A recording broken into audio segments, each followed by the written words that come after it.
Welcome to this Baptist News Global webinar. Here's your host, Mark Wingfield.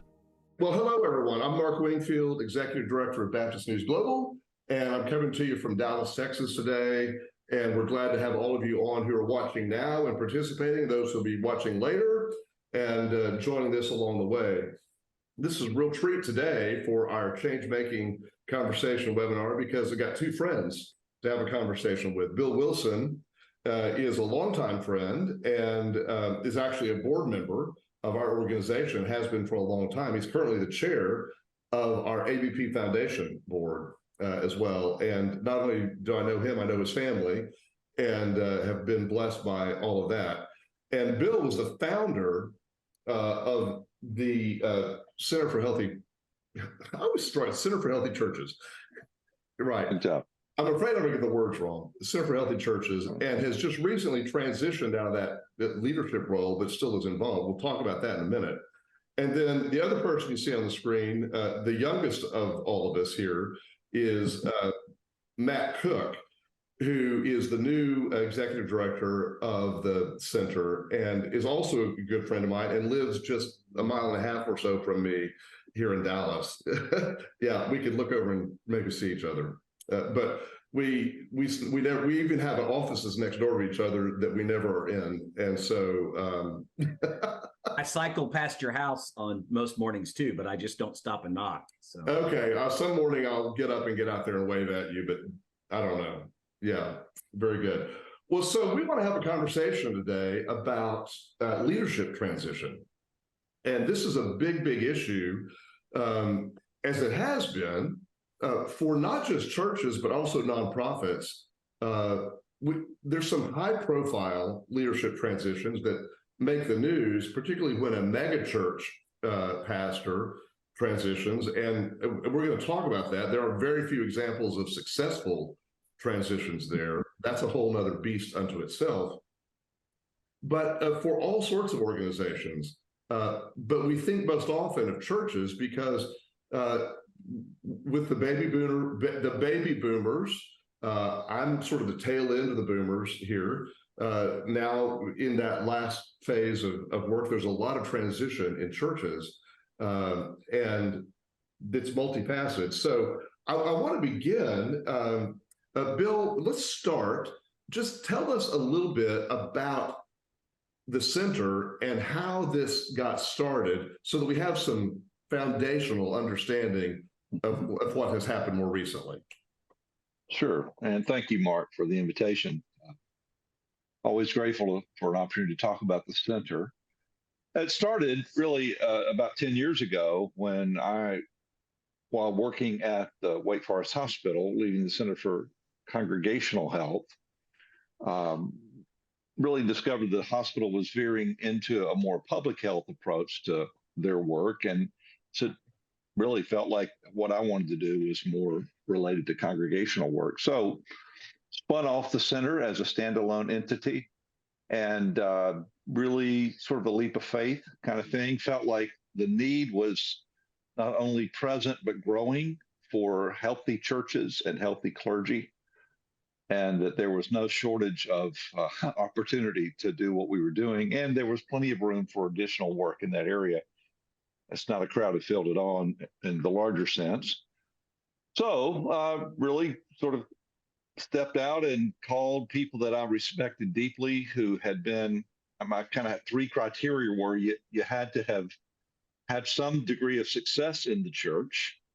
This wasn't a place I wanted to, for all the frustrated, burned out, angry ex-pastors, kind of thing. Secondly, you really had to still love the church, which eliminated another large contingent of people who might be interested in this work.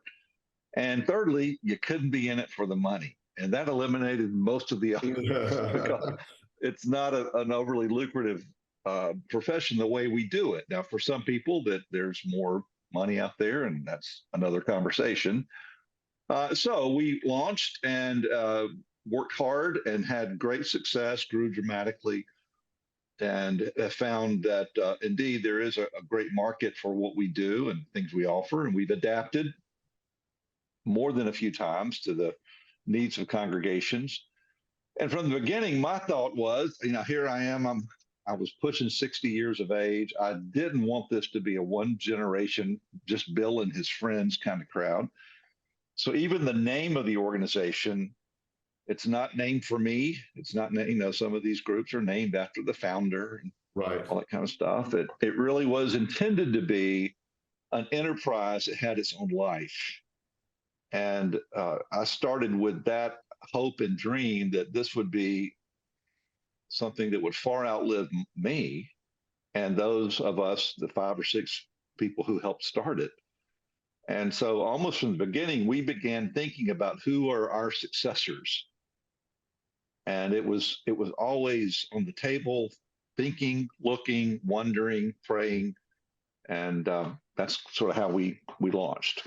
Okay, that's really helpful. And Matt, you had been a pastor for the majority of your career, and you came into this a few years ago knowing that there was a transition coming. I mean, that's part of the deal, but you sort of became a transitional figure in this. And why did you choose to do that? And was that a scary thing? Well, if I'd known there was going to be a global pandemic that hit 6 months after I stepped in, it probably would have been scarier. So Bill and I had coffee in February of 2019, and really the genesis of that was me saying to him, at some point I felt for a while that I had this sense that my calling is not just to a church, but to the church. Don't know exactly what form that was going to take. Unbeknownst to me, Bill and the rest of the team at the center had already started talking about what's next.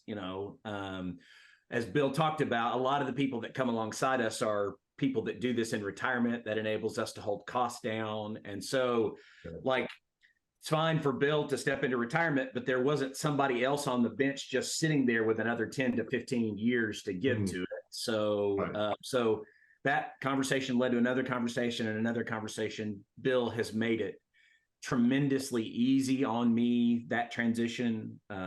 He included me from day one when I started as assistant director as a partner in the process. It was, he knew what he was doing. He'd been doing it for a while. He was very good at it. So it was easy for me to defer and for me to kind of learn on the job.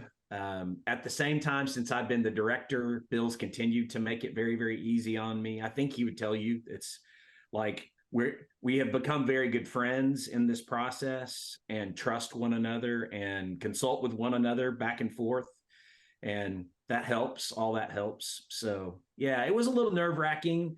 And the strange thing is, and sometimes you feel a little guilty about it, but like our phones are ringing, right? Like the church is not short of challenges at the moment.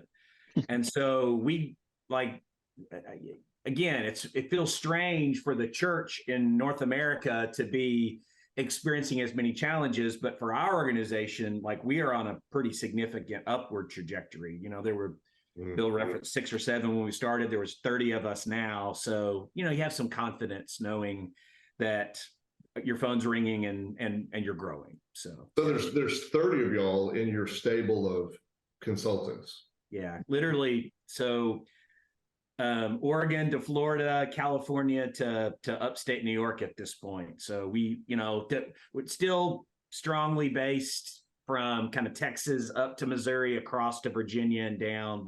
But yeah, we're all over the country now. And beyond Baptists? Yes. Yeah. We're of the 30, neither one of us could probably quote you the statistics off the top of our head, but we probably, I would say 60% of us are Baptist, maybe 65%, somewhere in there, but a lot of Presbyterians in our work, disciples of Christ. So the biggest growth for us has been, in terms of kind of ecumenical growth, has been into PCUSA Life through a strategic partnership with our partnering organization, New Matrix, which is maybe a story for another day. Okay. It's Okay. Story, but yeah. Cool. So Bill, we've heard a little bit from Matt about how he's experienced this transition coming into it, knowing this was going to happen. I'd be interested in knowing from you, what, from your perspective, has made this work? It's difficult to give up the baby you birthed. It is. And yeah, that's a a good analogy, but it also is extremely satisfying to see your child leave home and grow and do things you never got to do. And that's my tone and spirit for this. I've watched and helped some churches with transitions and watched, as you referenced earlier, it's not an easy thing in congregational life. So there aren't many good examples for us out there. We're seeing more, and we can talk about that if you'd like.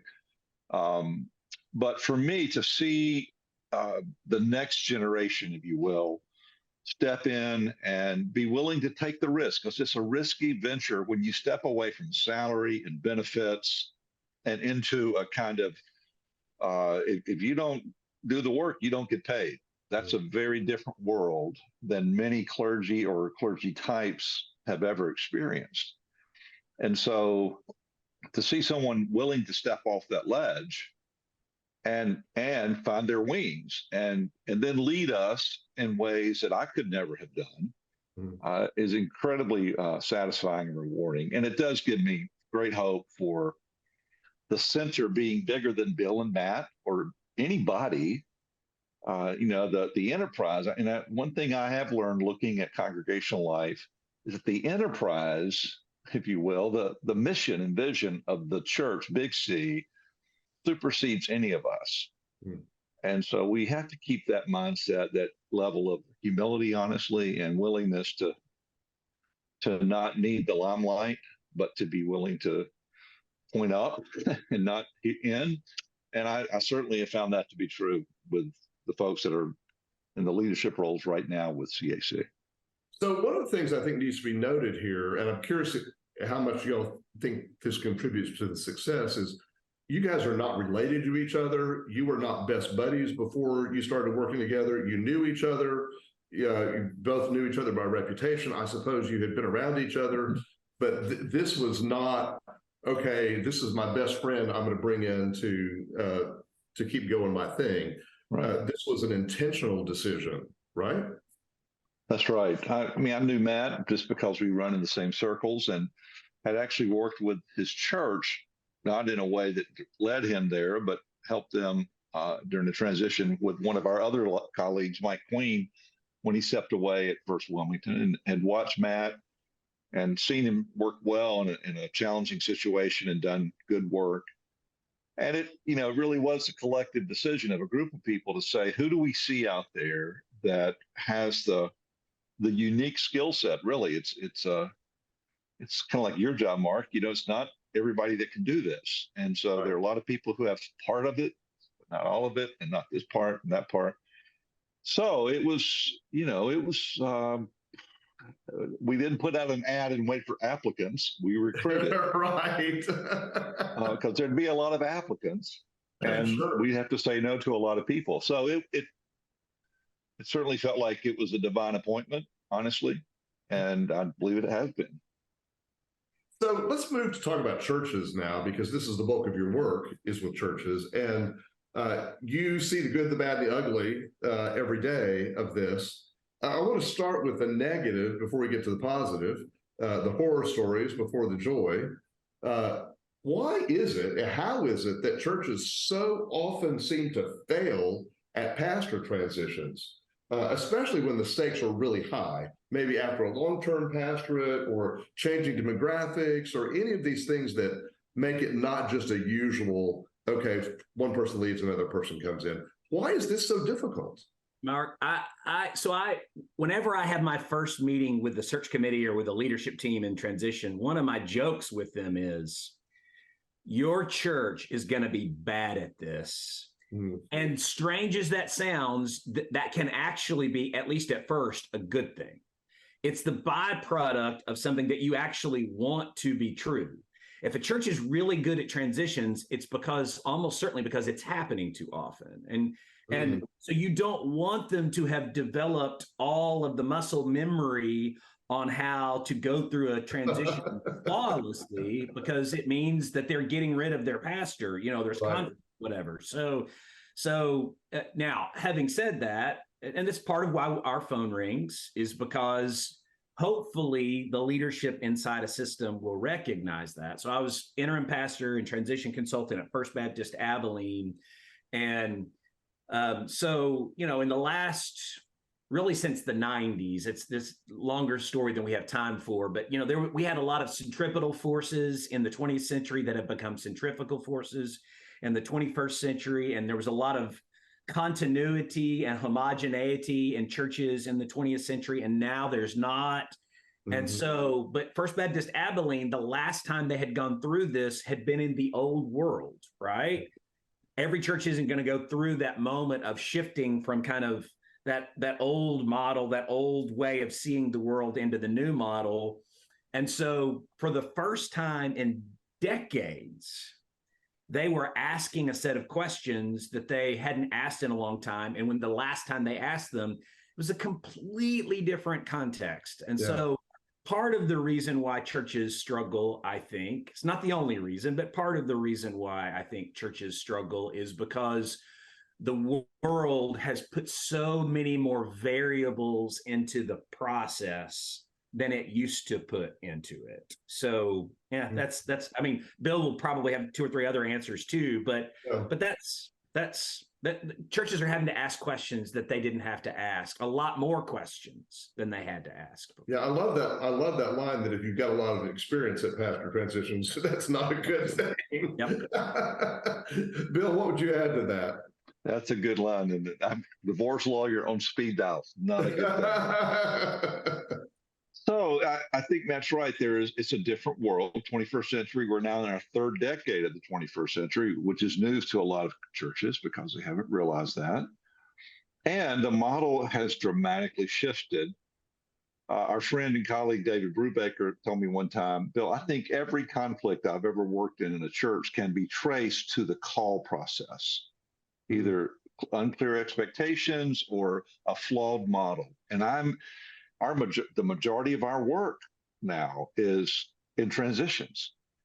And as denominational support has cratered in every major denomination, that the people are not at home anymore who used to do this work. Many congregations, number one, are having to act out on their own, and they often look to corporate models, or there are always a couple of HR people on the search committee who know best from the bank or university or whatever. So they're using models where they buy a book or they read an article or whatever. So a lot of it feels foreign to them. And many of the things they think they know, they don't really know. They don't really understand the life of ministry, the life of congregational polity, and that sort of thing. The other thing is the pressures on clergy on a good day are painful. Our divided communities and our broken political system, all that. It just makes finding a candidate who can make everyone happy almost an impossible task. Right. You throw in the fact that fewer and fewer people are coming into and out of seminary with a love for the church and a desire to be in the church. There's the supply chain is really bad, really broken, and so you look and there aren't that many people out there. I do think transitions bring out both the best and the worst in lay people. Some people have been waiting a long time to fix our church. Couldn't wait till we got rid of Bill or Mark or George or Matt or I'm going to whoever. outlast him. And by God, I'm going to get on that committee and we're going to get it right this time. And so you get these single issue folks. And if we don't get in early enough to help them select the search team, it's almost like the footer gets dug crooked and the house will never be plumb. We can't undo some of that early work. And you have people who just don't appreciate the complexity of ministry life. I had a guy today talking to me about a Presbyterian church. They've been at it for 14 months, have come up empty. And one of his comments was, I had no idea how complicated this was. He said, I've hired and fired dozens, if not hundreds of people, and this is different than anything I've ever done. And I've heard that almost exact quote 3 dozen times in the last 10 years from people who were savvy, bright, but had to have steep learning curve on what does it mean to transition in a congregational setting. It's just a very different world. That's really helpful, and to highlight the lack of transference of skills from the business world to the church world, that people just think it's the same thing, and it surely is They're not. helpful. They're very helpful, but that they also have to recognize it's not apples and apples many times. So what differences do you see in leadership transition based on church size? I mean, clearly we know a small church and a mega church operate differently, but there's all sorts of church sizes in between there. And is church size a factor in a leadership transition? It is. I'm trying to what I'm trying to do and sitting here in real time do is separate out like the difference between our process and in certain size categories and in general in size categories. So I've done 4 interims where I've been a transition consultant, and I've done them in 4 different size categories. So I'm currently at a very small church up in Oklahoma. Was at a large church at First Baptist Abilene. Before that was a very large church at University Baptist in Houston, and then at Hendricks Avenue, and a medium-sized church in Jacksonville, Florida. And it does play out differently. Like large churches are used to trusting a small group of people to do the heavy lift. And so I would actually tell you, in some ways, my experience as a transition consultant has actually been a little bit easier when in a church that's larger. That's processed, though. The stakes are certainly very, very high in the large church. The larger you go, the more pressure, I think, kind of comes along with that of getting it right. It's much more difficult in the large church. The largest churches, for a new pastor to build a relational capital in a hurry, you can't subdivide yourself that often. Whereas in a smaller, medium-sized church, over a relatively short amount of time, you can. So other factors start to come into play. But in the larger systems, you've got to hit the ground running. You got to preach well from day one. You got to lead well from day one. And then the relationships kind of catch up down the road in some ways. So the other thing that you see in the largest church systems, but it doesn't guarantee it goes well. I mean, you asked us this question about, do you ever see it go well in a mega church? Right.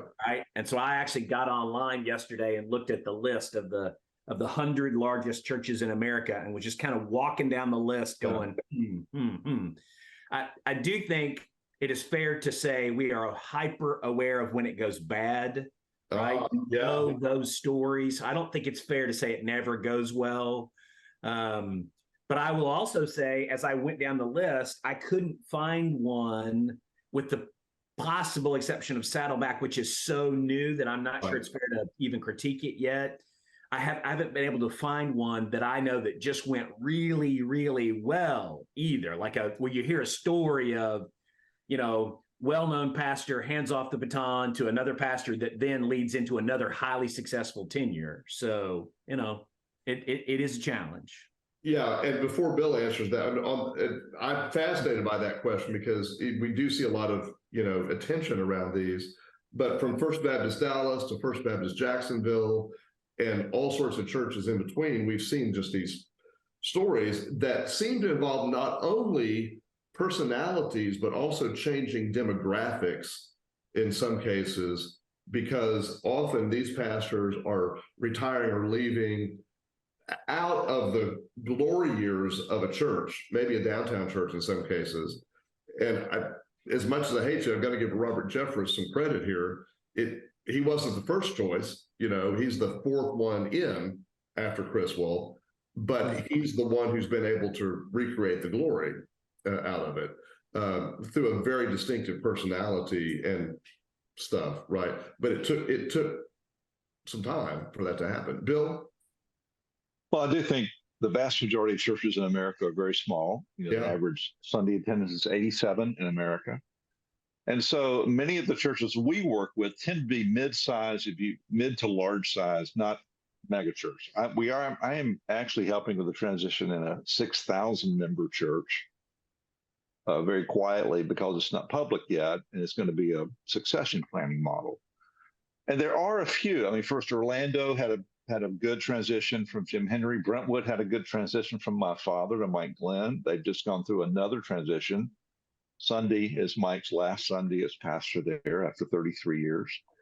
So there are a few, but I do think when a founding pastor, especially some of the startup churches, you can think of some of the largest Baptist churches and PCA churches and non-denominational churches, take on so much of the personality of the founder or the charismatic pastoral leader, it becomes very difficult to step in behind them and be anything other than a disappointment because the church embodies so much of that person. And it's not, God, this isn't just churches. This is corporate settings and other places as well. When you have a football coaches, whatever, there's all sorts of stories about succeeding an extremely successful leader and somehow coming up short. And so part of it is our expectation and our proclivity for idolizing and coordinating pastoral leaders in a way that's not fair to their successor.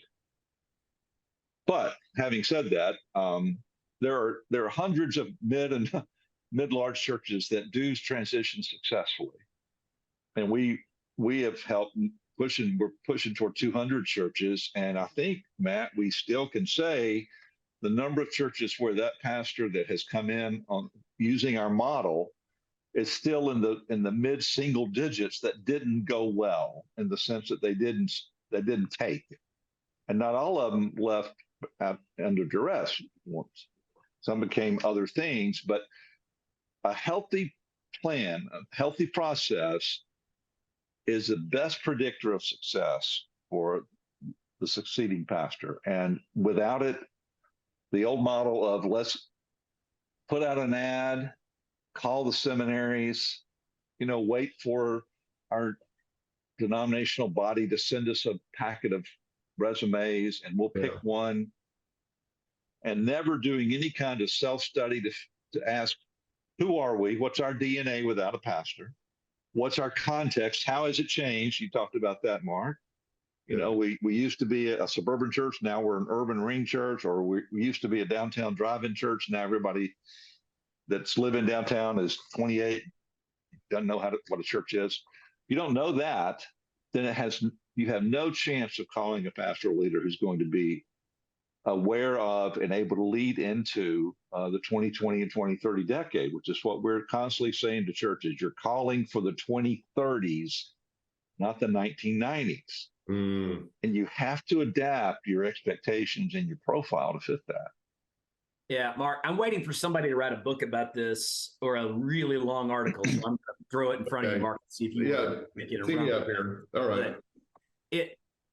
I don't think it's a coincidence. I'm not an anti-mega church guy. Like there are good mega churches and there are bad mega churches, just like there are good small churches and bad small churches. But I don't think it's a coincidence that the real beginning of the decline of institutional Christianity in the United States coincides with the mega church phenomenon in American Christianity.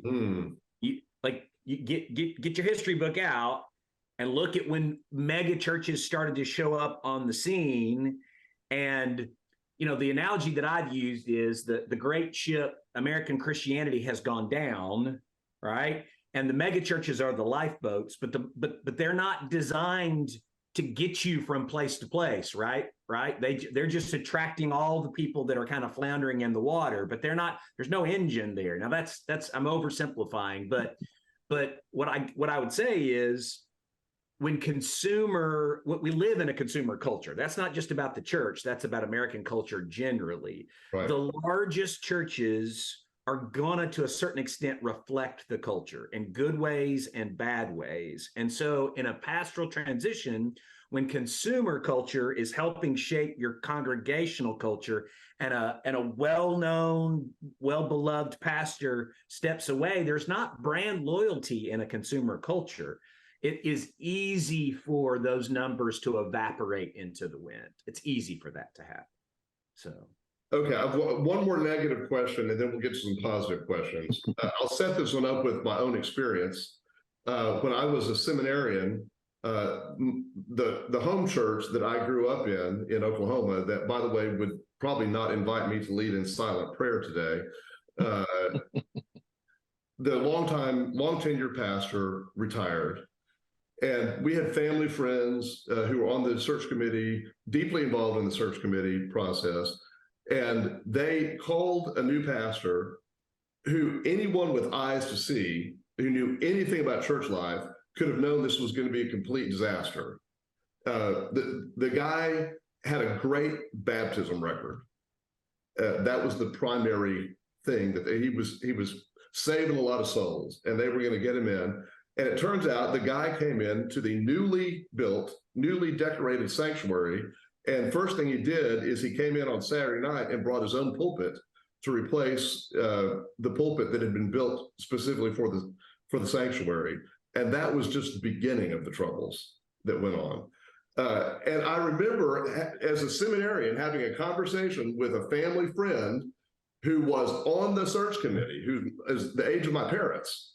And I was trying to warn them as a seminarian, this was going to happen, but they couldn't see it. They just were blinded by it. And I know not every search committee makes stupid mistakes, but a lot of search committees make stupid mistakes. Why does that happen? What happens that search committees are just not able to see reality sometimes? I'll just briefly say that the common things that we see that derail a process are agenda-driven committee members who do have a kind of pre-existing agenda that is not necessarily shared by the congregation or the parish. And that's a number one for me. I'm always on the lookout for people who really know what they know before they ever get on the committee. Honestly, a lack of spiritual humility, a lack of willingness to say we need help. We actually need divine intervention to pull this off, because they tend to be type A's, and they are the A team. You don't put your weakest members on the search committee, so they often have been very successful in business or their personal life or financially in other ways, and so they kind of have a feeling that we got this. I've had several say that literally. We can do this. Yeah. And pride goeth before the fall. And there's an awful lot of someone's going to be lucky to be our next pastor. A lack of spiritual discernment, willingness to engage in honest to God prayer and asking for divine wisdom and guidance. And a lack of, if I'm doing my list, and we have a counter positive for all these, we talk a lot about EQ, emotional intelligence, is a key predictor of success in any vocational field, certainly in ministry. And we've kind of added SQ, spiritual maturity. Do they actually embody the fruit of the Spirit? Yeah. And we're making these up. MQ, missional intelligence. Do they know how to pastor or lead in the 21st century going forward rather than 21st century going backward? And so those three kind of capacities, if they aren't aware of those, they can easily be swayed by pulpit presence. And notice none of those are pulpit presence. Right. Because we all know that preaching is a 1 day a week, 30 minutes of that day, and the other 6 and 9/10 of the week, days of the week, are where you make or break your success, honestly, as a pastor, not just a preacher. So when I hear a pulpit committee, I always say, aren't you talking about a pastor search committee? And try to shift the 90% preaching, 10% rest of it almost to this. Now, I lived to preach as a pastor for 30 years, and I'm sure Matt did too. That was the gravy. That was the icing on the cake. But I knew that how we led from Monday through Saturday was, if not more important, it's certainly as important, if not more important. And so committees often think what they see in the pulpit is what they're going to get in the week. And we all know that, gosh, if that's all you want to do, let's put a video recording of a great preacher up, and then let's forget the search. Let's just do that. And we know that success and effectiveness in a pastoral leader is only partially tied to the pulpit. And that's a key unlearning we have to help congregational leaders go through. Matt has some other ideas, I'm sure.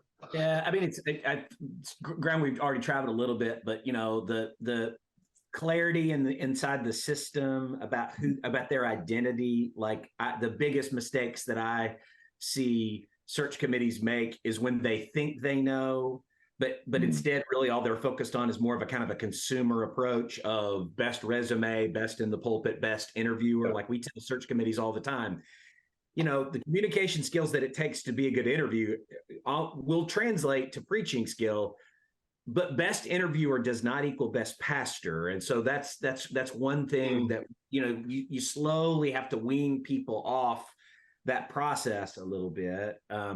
We also try as best we can, and we use the phrase radically congregational. We think that the best discernment process in a transition is to help the congregation's shared identity, the things that the overwhelming majority of people would gather around and be energized by, ought to shape the kind of person that the church is looking for more than those other things: resume, preaching skill. So clarity is one part of it. And then another, to be fair, is there's just less margin for error, Mark. Like it's just like 21st century Christianity is hard. We're sailing into the wind.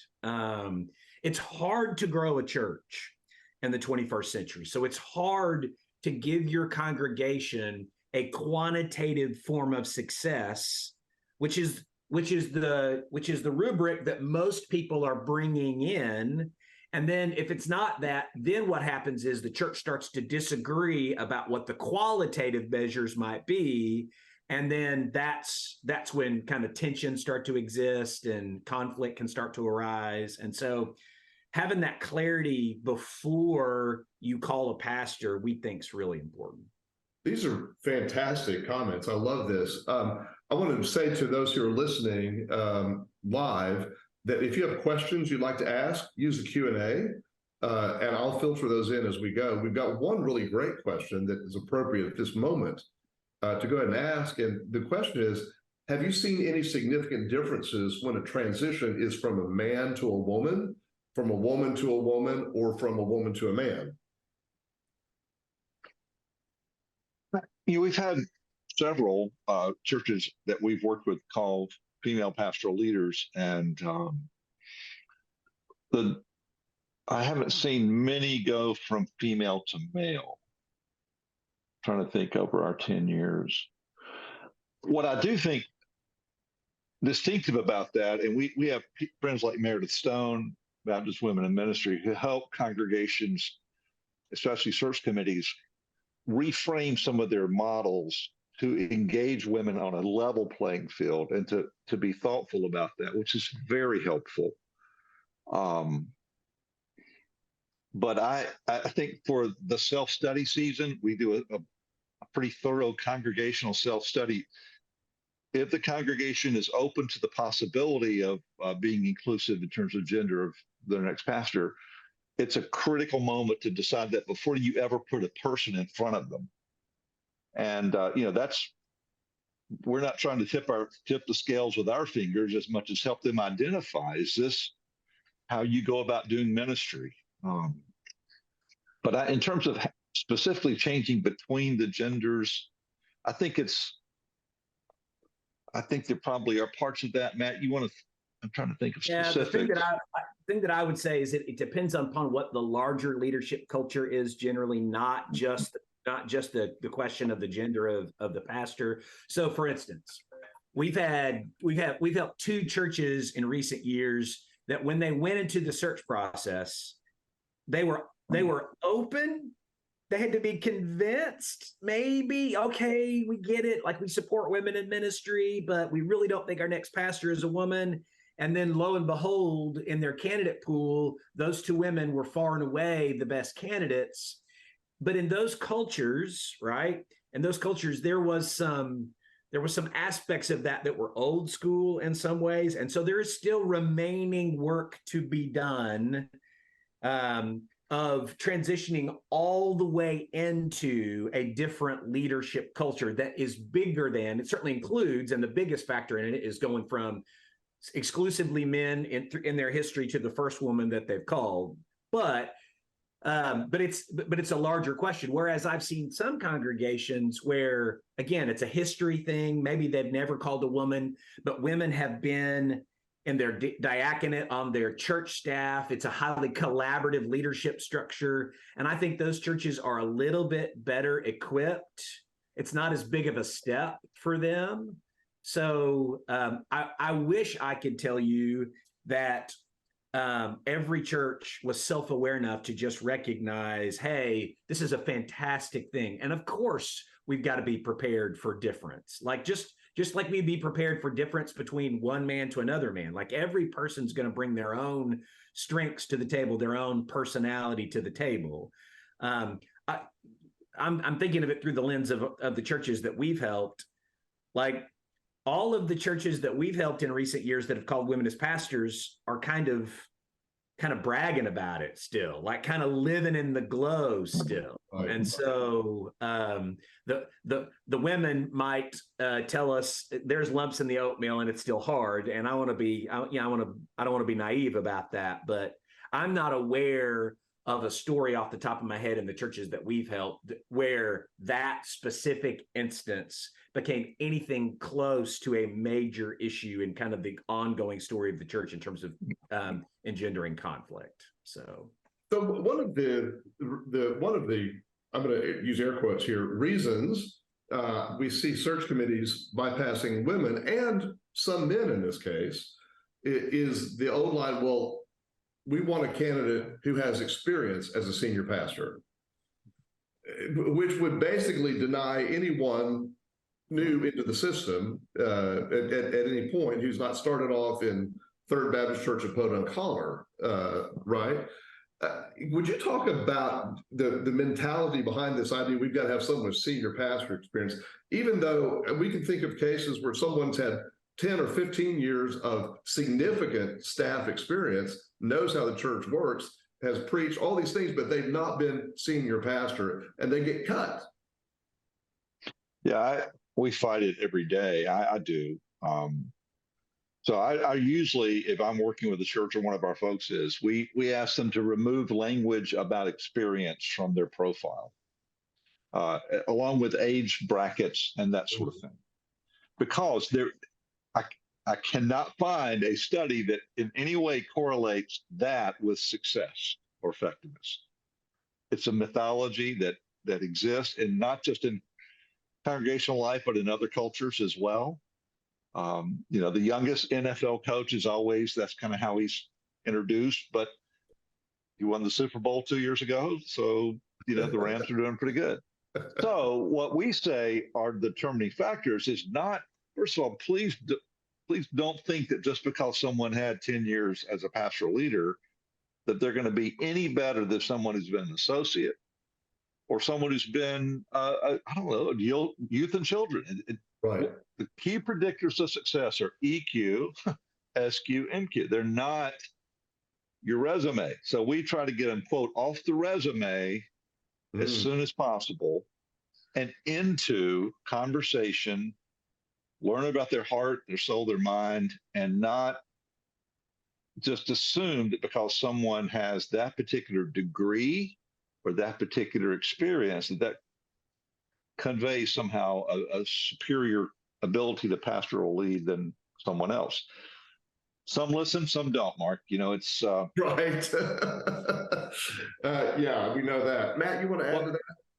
Well, the only thing one of the silver linings to the death of Christendom is it's going to create more opportunities for women. It's not happening as fast as we'd like it in Baptist life, but it is happening. Bill talked about churches being open to associates, right? So in my experience, when a search committee will flip that switch, when they'll recognize that, part of the reason why they'll recognize that there are just not as many people in the pipeline, And so what happens then is they flip that switch.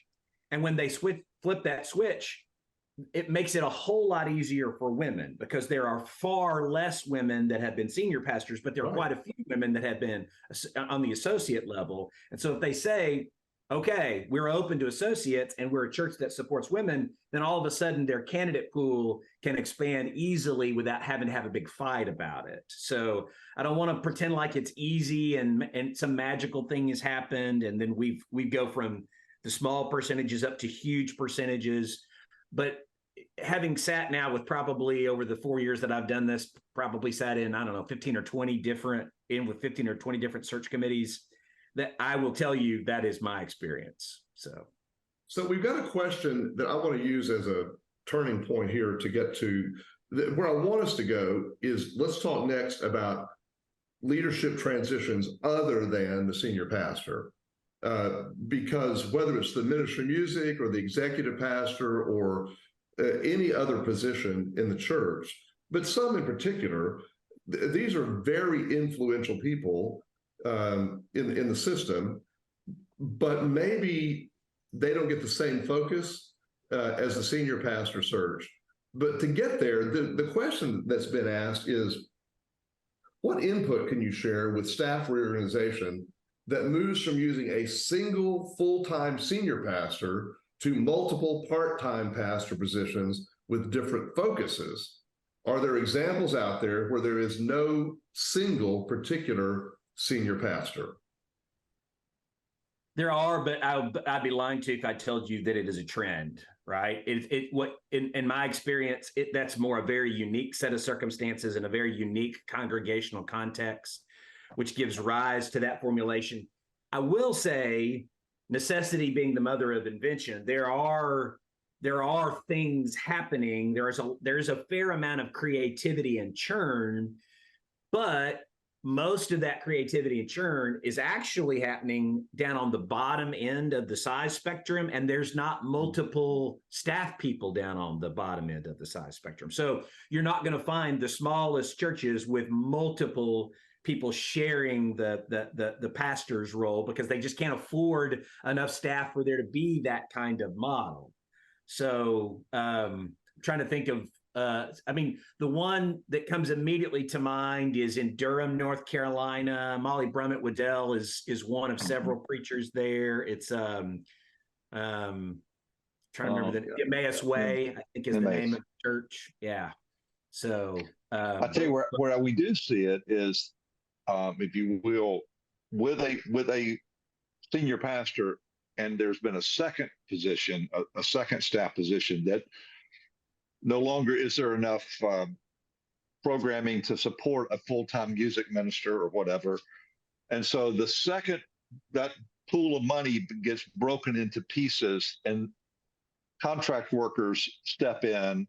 So you might have 3 or 4 people who replace what had been a full-time associate pastor or something like that. I haven't seen many where there is no kind of lead pastor, but I think it's coming. It's coming because of the downward pressure of finances and the lack of candidates.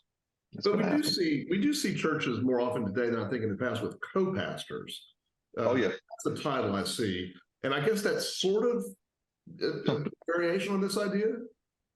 Yeah, and probably. I mean, of the 200 we've done, Bill, what do you think? We've probably done maybe less than 10 of those of the 200 we've done in the past decade. So it's still a relatively small percentage. To the extent that churches are more open to egalitarian kind of approaches, I do think that, like husband and wife co-pastoring, you do see that some. It's not always the model that it takes, but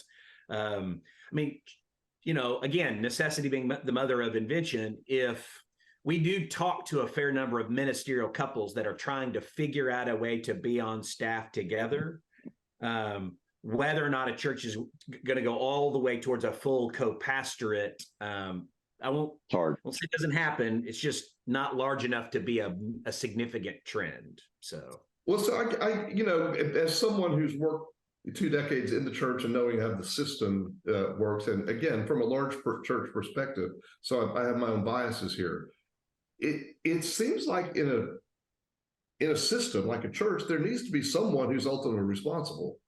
And in some smaller churches, maybe there's a church council that really runs the church. Maybe they don't have a full-time pastor or something. But when you get to a certain size, this is, in a sense, a business as well as a religious institution, right? There are job sharing models in secular work that work, but usually there is someone who is ultimately responsible for the position. So, okay. So let's talk for a minute about these other positions that, our church, for example, is going through a search after 19 years for a full-time minister of music. And, if you think the pastor market is slim, go look for traditional ministers of music. Right? We do that too, by the way. So they're way harder. Music searches are way harder than pastor searches. And I've done several in the past few years. They're way harder. So what's happening in this non-senior pastor market, both with churches and with candidates?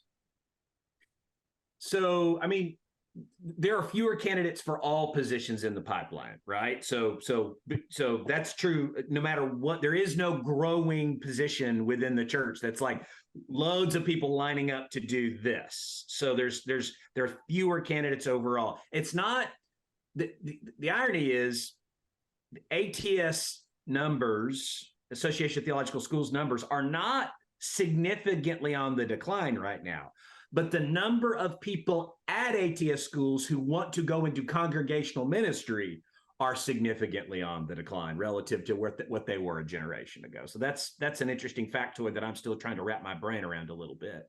Part of the music thing is just the evolution of how worship is taking place in the life of the church. Churches that have moved towards modern and contemporary methodologies are oftentimes not going after a seminary trained person to take on that role. And so because there's a smaller market for people, and because there's a smaller market, there's more conflict and diminished stature for traditional music in some ways. So there's some really gifted people out there still doing amazing things, but it's just, there are fewer people trying to be newspaper reporters than there were a generation ago, because there are fewer people buying newspapers than there were a generation ago. So you got to take that into account. So the challenge that creates for churches, though, is like the old tried and true methods of how you find people to take on those roles have largely broken down. So there was a pipeline that existed in the 20th century that is, like, you take music, that is gone. Right. It is gone. And so you're having to be we have to be very, very creative in terms of how many people that we talk to and where those people are. Some of the most fruitful conversations that I've had in recent years in helping churches in that work are in university music departments, where you have graduate students who love the church, who grew up in the church, and who are looking for some way to do something creative, but seminary is not the route that they have taken to get there. So in some ways, it's the traditional church's version, or traditional worship's version, of the praise and worship person, right? They're not seminary trained, they're classically trained, and they're willing to serve in the church if that service takes on a slightly different shape and form than would have been true in the 20th century. So. Okay, we've got a load of questions. This is sparking a lot of questions. I want to try to hit a couple of more of these. This is a really good question, I think. As a senior pastor, how does one lead an associate pastor search without appearing heavy-handed? Oh, you want to take that? Oh, yeah, that's easy. Of course, there are all sorts of models. In some churches, There really are. In some churches, the senior pastor has the ability to hire and fire all staff, and others There's a search committee, search committee for the janitor. Yeah, right. We always ask, what's your precedent?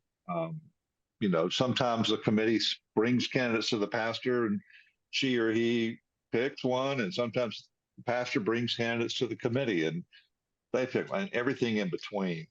I think it's a delicate dance. I do think, depending on your culture and your ecclesiological approach to things, it's important to recognize that whoever comes to that role, their primary work relationship is going to be with the pastor. And to freeze them out of that conversation is completely unfair. And to freeze the congregation out of input is unwise. And so I think there's a need to do some discernment, not just what do you want. We always try to shift the conversation, Mark, from what do you want to what do you need? And often those are two different things. And so any pastoral leader is going to want to hear from the constituency, if it's a youth ministry position or music or associate or whatever age group, what is it you feel like you need? And you got to help them think differently about it. You know, this isn't a Christmas list. We're going to go get as many of them as we can. It really is, what is God calling us toward? I think I always told our crowd when I was a pastor, I got 51% of the vote, but I never wanted to come off heavy-handed. I didn't want to say, here it is, take it or leave it. It was always a collaborative approach, but always in recognition that this is joining a team, and that's a really important thing for people to take into consideration. Yeah, Matt. Yeah, it's always a dance to do that well. I would say it's an art, not a science, in terms of how you go about making certain that you're going to do that. And depending on how the system is set up, that dance will play out a little bit different. So at Second Baptist Little Rock, I had the ability to hire and fire. But at First Baptist Wilmington, I didn't. And so the way that it played out in terms of the overlap between lay leadership and staff leadership played out differently. I always think the best way to do it is to make certain, though, that they're fully overlapped. So whoever has the authority needs to work hard to make certain that the one without authority is also fully included, right, and you're listening back and forth with one another. So even at Second Baptist Little Rock, depending on what the position was, if it was a youth ministry position, I never just would go out and just hire. I was getting parents involved in the process and asking their thoughts and making certain that their values would be represented in this process. And then when you get down to a final candidate, it's kind of a dance a little bit still, but like you're letting that candidate interact with some people. And while you may still have the authority, you make it clear to, I'm listening here, right? Like if we get to a place where, honestly, if you get to a place where half of the people think it's a bad idea, then you shouldn't do it, because you can always go find another person. It's more difficult when it's like 8 out of 9 people think it's great and the one is dead set against. That tends to be a little bit of a challenge that you have to deal with. But just making certain that lay leadership are included, or if lay leadership have the authority, making certain that Bill's right, that the pastor is centrally involved in the process. So okay, I'm going to give you a quick breather here with an easy question, I think. Are there EQ, SQ, and MQ assessments that can be used? Yes, if you just hire us, we'll help you with it. I knew that was coming. That was set up. A little proprietary. No, the EQ material is in boatloads of EQ material out there. There are 360 models, all sorts of things. And you would be wise. We use a book called the EQ Interview. And it's a corporate book. It's been out years, but it's still excellent. We've revised it to fit congregational settings. We provide about a 20-page guidebook for a search committee to use, in which we provide about 50 or 60 questions that help a committee uncover and discern emotional intelligence. And we're working toward creating the same kind of tool for people around missional intelligence and spiritual intelligence. Yeah, we don't have MQ and SQ that on a shelf to hand to people at this point. No. But EQ Interview is good, and if you're in a hiring position, right? If the people that are asking the question, if you're trying to figure out how do I ascertain it, start there. So. Okay, so the next question flips this conversation to the others. We've talked a lot about churches and their leadership transitions, their hiring processes. What if you're a candidate in the process? Because your group also works with individuals who are seeking jobs. And the question is, how do you navigate your relationship with candidates, particularly when you know the church you would be recommending maybe has a tendency toward conflict? I mean, do you sometimes end up helping people get hired in churches? Do you think, is it like me, where I've officiated some weddings where I knew the day of the wedding this marriage wasn't going to last, but there was no going back?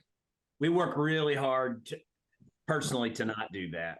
Now, every church, I've yet to work with a church that I would say is irredeemable, right? I won't say in theory that they're not out there, but the transparency though matters, right? And in this day and age, it's hard to hide.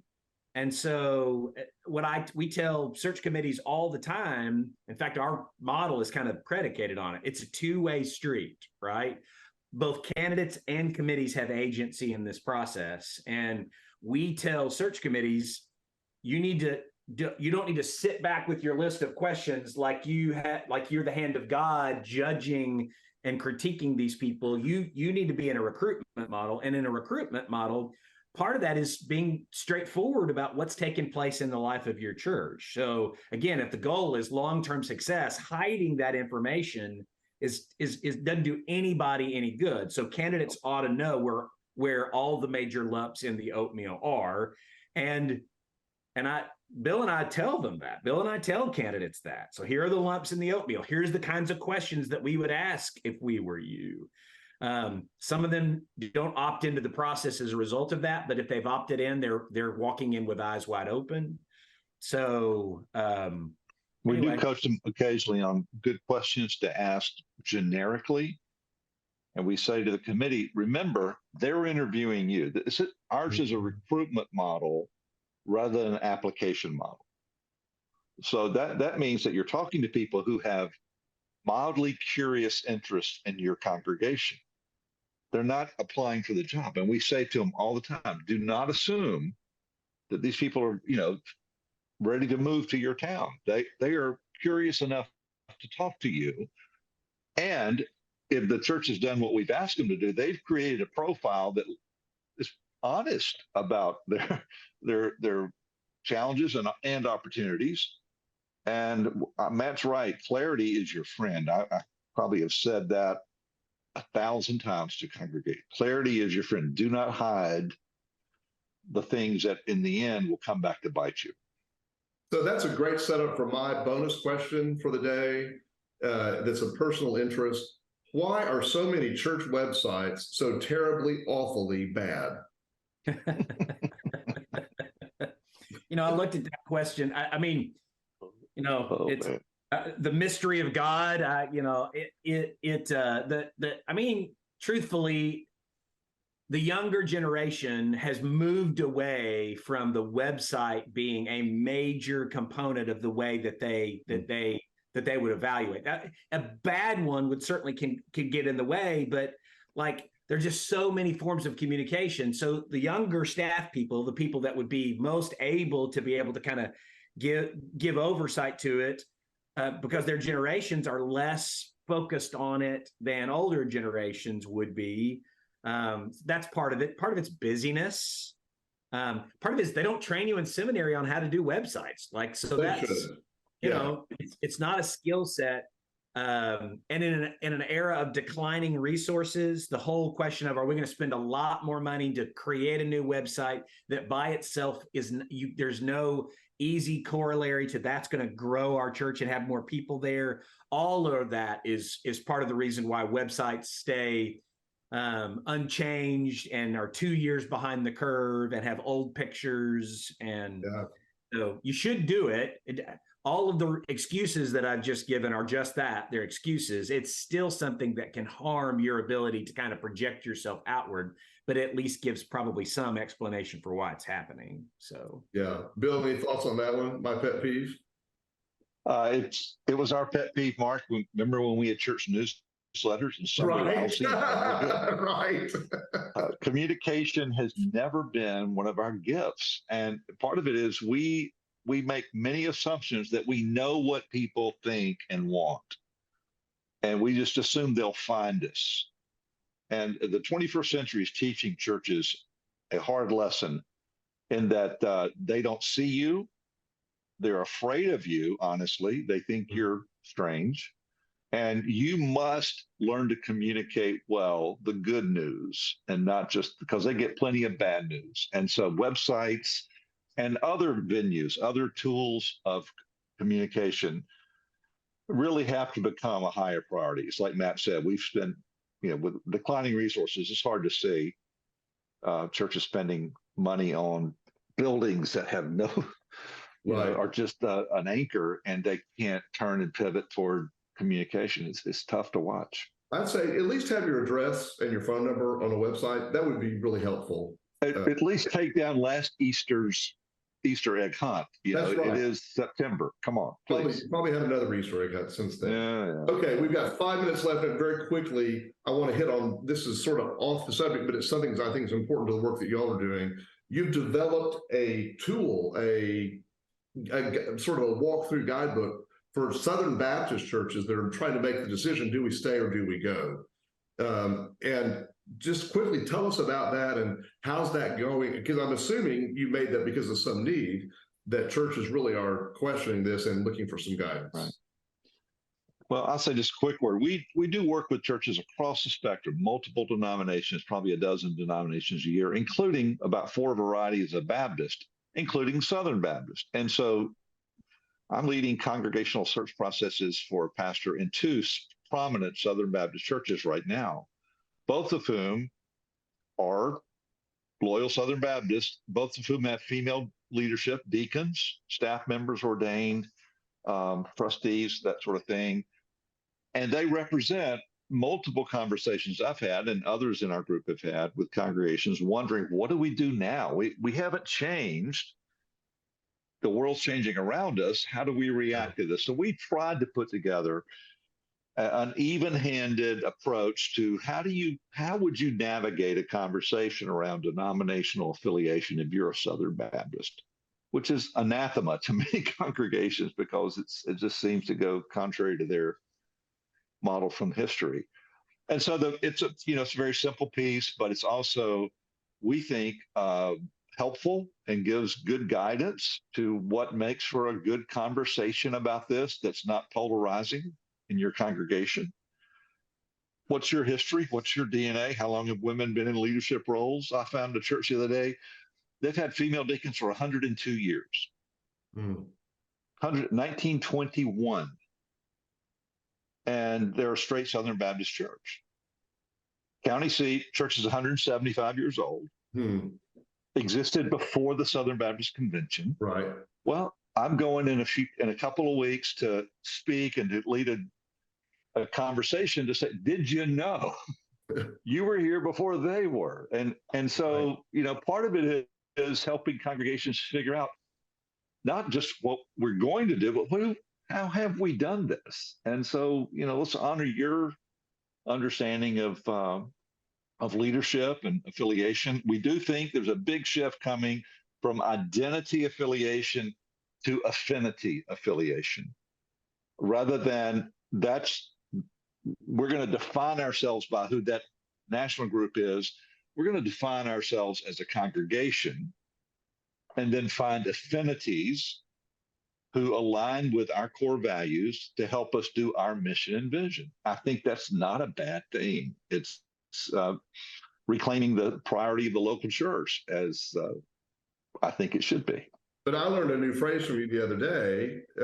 You're using the phrase duly affiliated instead of duly aligned. If a church is, say, affiliated with the SBC and CBF or CBF and ABC or whatever. United Methodist has the same issue, yeah. Right, and the Methodists certainly are in the middle of that too, yeah. Yeah, affiliation implies we have common interest.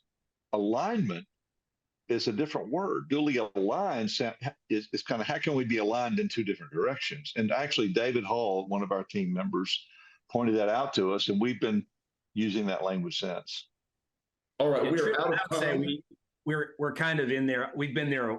The affinity model. We didn't Yeah. realize we were there. We've been there for a while, and it's kind of like a baby tooth falling out. Like the root has been decaying, and we just didn't know it. It just took a bite of the apple for the tooth to finally dislodge. That's kind of what's happening in Southern Baptist life. It's just this moment that is dislodging them because they're not rooted anymore. Denominational identity is a very, very small thing in the 21st century. Unless you're Roman Catholic, it is a very, very small thing. We can have a whole nother webinar on that subject. Maybe we need to do that sometime. Thank you so much. This has been a fast-paced, riveting conversation, and I feel like it's been just packed with information that's helpful. So for anyone who's watching, just a reminder, the Center for Healthy Churches is the resource here. And we're so thankful to Bill and to Matt for joining us in this change-making conversation. We've got a couple other good ones coming up. Soon, we're going to be having a conversation, talking about change. We're going to be having a conversation in a couple of weeks with Amy Butler. And then after that, Emily Smith, whose new book is The Science of the Good Samaritan. You know her as the friendly neighborhood epidemiologist from our previous coverage. So those are the two things coming up next. Thanks to everyone. This has been recorded. It'll be posted on our website later today, and we'll have a story about it tomorrow. Really appreciate you all being here. Support independent faith-based journalism. Baptist News Global.